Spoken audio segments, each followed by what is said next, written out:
Hi, I'm Dr. Ryan Mantooth, one of the emergency physicians here at Washington Regional. Here in Northwest Arkansas, definitely important to stay mindful as we get going into summer of heat exposure. So there's actually quite a few different heat-related illnesses, things such as heat syncope, where you can pass out from the heat cramps, heat rash that some people call prickly heat. But the big ones that we talk about are heat exhaustion and heat stroke. Those are very important to delineate as well. Heat exhaustion is serious, but once you start getting into the realm of heat stroke, that becomes a true life-threatening emergency.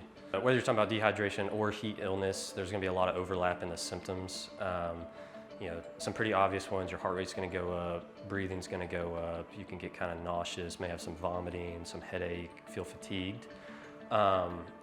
With heat illness in particular, your temperature will go up as well.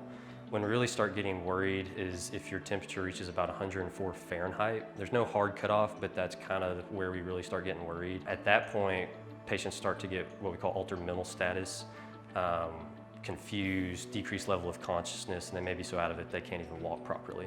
You for sure need to go to the ER if you are starting to get those altered mental status changes we talked about, the decreased consciousness, difficulty walking, etc., temperature over 104.